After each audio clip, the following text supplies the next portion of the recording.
से भैया गइल तू चिट्ठियो ना कइल तू भूल गइल बहिना के प्यार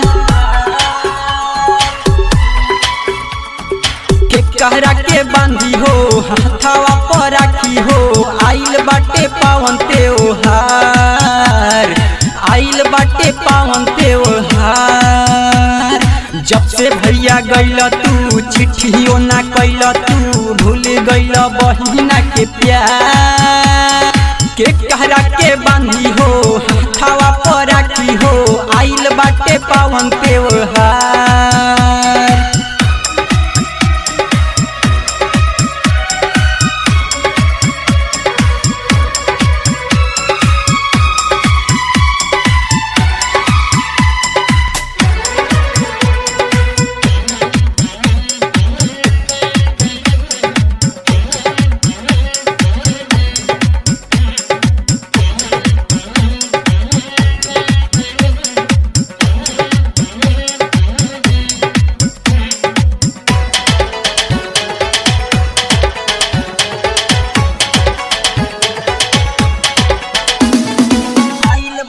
पावन त्योहार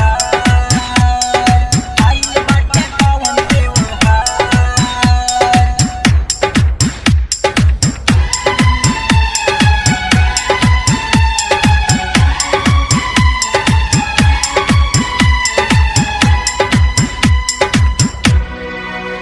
मोरे भैया तोर कलैया राखी बिना लागत होई सुना हो याद बहेना के ना आइल इहे सोची बड़ा दुख होला हो।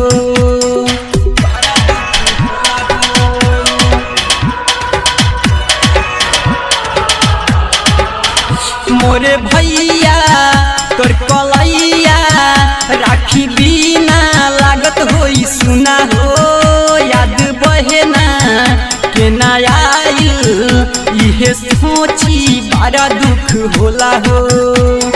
रातों दिना रोई एको पल नाही सोई भाई करत बानी तोहर इंतजार